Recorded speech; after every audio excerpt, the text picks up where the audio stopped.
Perfect. Good. We are good. All right. So we're joined by a few local folks. We're going to start actually off with Mike Davies from Peterborough. We've got a couple questions about Owen Hiltz, so we'll let him go first. Yeah. Hi, Coach. It strikes me a little bit from afar that Owen's making quite an impression as a freshman. And then Tyler tells me through 6 games, he's actually put up the most points by a freshman in 20 years. So it is a little maybe out of the norm what he's doing here as a freshman.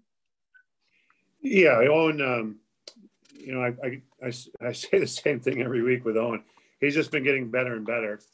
He came in, took a little bit to, get comfortable playing with the guys, his new teammates, and then has just been getting better every week. And he's playing at a very high level right now. He's finishing the ball well. His range is good. I think originally he may be a 12 and in yard shooter, and now he's extended his range, and he's just playing with a lot of confidence right now. I don't know what you sort of reasonably expected out of him as a freshman. Well, that's a good question. I think other than the hype that he came with, being the second recruit in the country, and having a guy with a box background, kind of a one-handed player, and then the fact that we returned our whole attack. Yeah. So I guess I didn't know he would come in and be a starter after the first game, but he deserves it. He's a heck of a player. Well, he said to me that the transition seemed pretty seamless, and that maybe it wasn't as big a jump from prep school to that as he anticipated. But I think as well, like sometimes when the guys that you're surrounded by are more talented than what you're maybe used to, then a lot of things come to you easier that way as well, right? Yeah, I would agree with that. Yes, I would agree with that. I had a coach made an analogy similar to that years ago. He said, he was at a smaller program, and he said, when I bring a player in, I plant them, I plant them in a pot. And then when you bring them in, you plant them in the field, and they get bigger. They get bigger in the field than they do in a pot. Right. So kind of alluding to what you were talking about.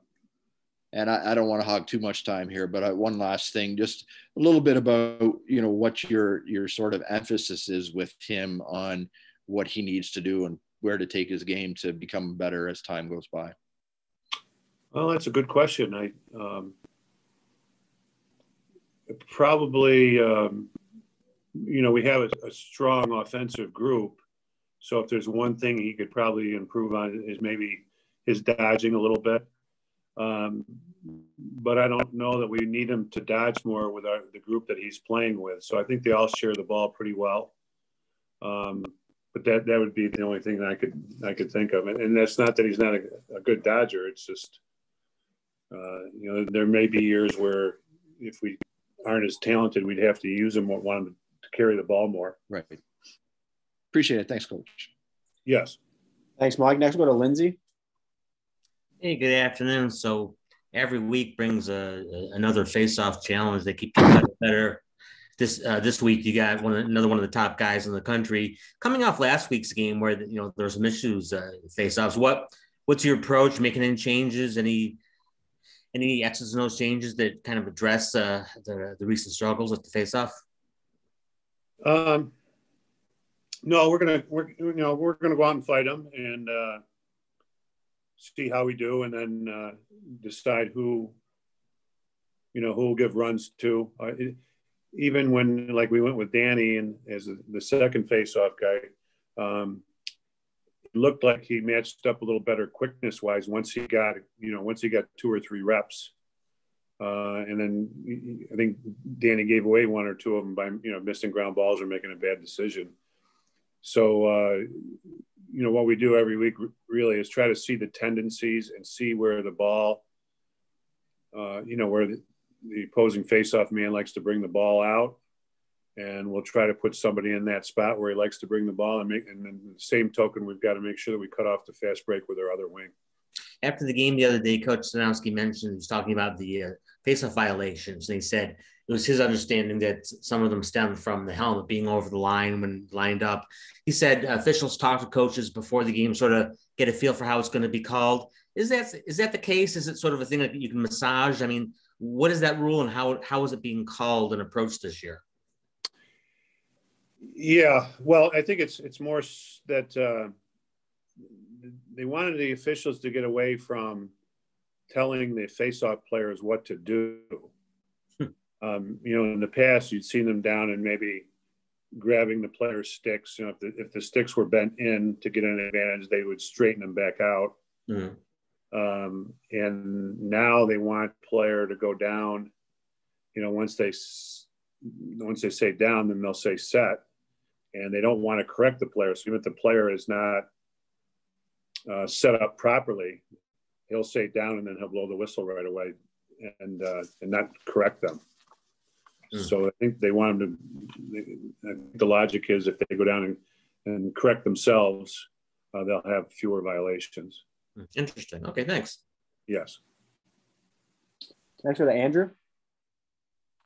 Hi, John. Hope everything's going well. You mentioned after the Duke game as well that you thought you could have won a couple more faceoffs just by protecting the ball better. Does that stem from what Danny and Jacob are doing, or is that more even like Peter and Brett on the wings coming in, that they weren't doing a good enough job picking up the ground balls or knocking the ball back on the ground to scoop up? But I think it was, there were a couple of those, more so Jacob and Danny, not protecting the ball properly or not getting it out to space. Some teams won't let the face-off guy pass the ball to attack when they'll shut off with their defenders. And they want the face-off person with the possession to make quick decisions and hope that they won't make good decisions offensively. And then just to follow up real quickly, when watching Notre Dame on film, even like their game last week against Virginia, they had another close one like you and Duke had. Anything stand out in addition to their face-offs as areas to kind of key in on and just stuff to watch out for on Saturday? I've watched Coach Corrigan's teams over the years. They're always very well prepared. They usually clear the ball at a high percentage. They usually have less turnovers. But they have a clear that's a little different than what most people run. There's only probably 2 or 3 teams in the country that I've seen run a similar clear. So we're actually still figuring that out right now. Well, we have a couple options, but we're trying to figure out which is the best one right now. So I think that the most different things that we've seen that we have to prepare for is really the clear. We want to stay out of the penalty box. They're a good man-up team, and you've got to. They play such a stingy defense every year that the turnovers. So if it's a bad formula if you have like we did last week, not winning face-offs and turning the ball over, giving them extra opportunities.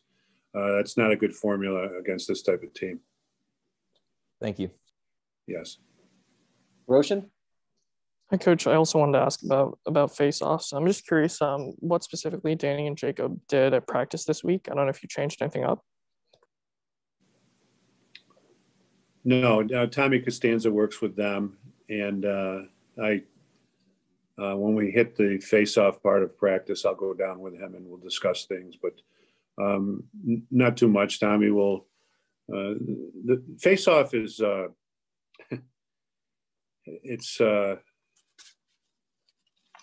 it's different now. Probably there are private face-off coaches that know more than most college face-off coaches, and there's a whole group that will watch film, will train players in the summertime and so on. So the face-off guys usually know each other pretty well. They know what type of moves they like. They know what counters they can use. And it's face-offs are pretty complicated. Arrow? Hey, Coach. Hope you're doing well. Last week, we saw quite a bit of Sam Alexo, if I'm saying that name right. But he was playing at short stick. Is that something that we can expect to see moving forward? His name's Sam. And yes, it gives us some depth, and he's very athletic, and he's going to be a good one. And he's impressed us and Coach Rogers in practice. So I think you'll see him more and more. Sometimes it'll depend on how much the other team has the ball. And in the Duke game, the other team had the ball a lot, and we needed to use more players defensively than in some other games. I know he was recruited at close defense, just the switch to short stick. Is that just kind of where there are more spots available right now? Yes. And then just quickly on the faceoffs, the violations in the first half for FOP, what were like the explanations for that? Like, do the refs kind of have a dialogue with the players about it? And what was that? I think we had one where his head was over the ball. Another one where the ball wasn't in the middle of the stick. It was more towards the throat of the stick. And that's what I mean by they're asking the face-off people to get down and be where they should be on the lineup. If someone tries to get an advantage and get the ball closer to the bottom of their stick, then technically that's a violation. And that was one of them that we had. And I think one we moved early. So it kind of changes when you have a violation or two, especially if you have two violations. Then you, as a face-off person, knowing that your team has two violations or you personally have two violations, the third one you're going to be in the penalty box. So there's more of an emphasis to line up properly and then really wait for the whistle, because face-off guys really want to anticipate the whistle so they can move quickly and get over the ball. And the last thing you want to do is move before the whistle blows and give a third violation. And now your man, you let your team be man down. So that sometimes you're a little slow, especially after two violations, a little slow on the whistle because you don't want to get another violation. And that automatically gives the guy who doesn't have any violations, he's not going to bother him to jump early because it's not going to put his team in the penalty box. Right. All right. Thank you, Coach. Yep. Tyler? Hi, Coach. I was just reading before you hopped on that although Notre Dame this week, Albany next week, the Great Danes have dismissed Tahoka Nanticoke from their program. I don't know what you heard or what your thoughts are on that. I don't really have any thoughts. I don't know why he was dismissed. I literally just, one of the assistant coaches said they saw something right before I walked on this call. So I don't know what happened for him to be dismissed. And then as it pertains for this week, you're now at the second half of the season. What is the mindset in the locker room amongst the guys of like really picking up, being that you're 4-2 and there's a lot of tough competition in the ACC, including Notre Dame? Oh yeah. Well, it's definitely, I think our ACC games bring us to, a different mindset.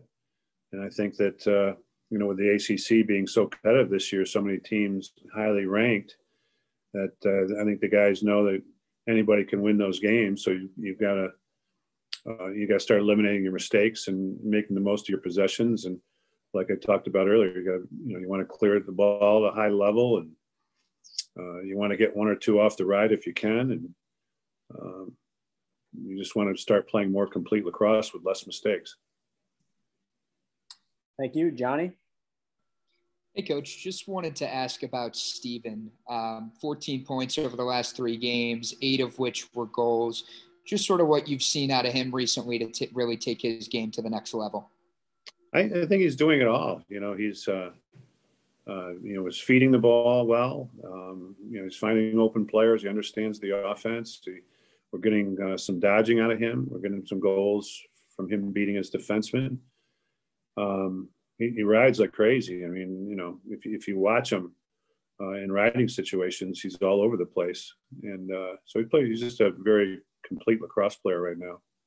And then one more quick one. You mentioned the stinginess of that Notre Dame defense. Last time out against Virginia, they let up 11, but before that, only 5. The game before that, only 3. What about it on the defensive end do you think makes them so solid? Well, I think their goalie's playing very well. so that, when there have been some cracks in the defense, he's made some big saves for them, kind of like us. But they play the percentages. They kind of draw a line in the sand.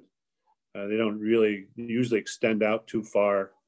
They're good at sliding to help someone and trying to take away the inside game, forcing the other team to shoot from the outside. And again, that's why I mentioned the goalie.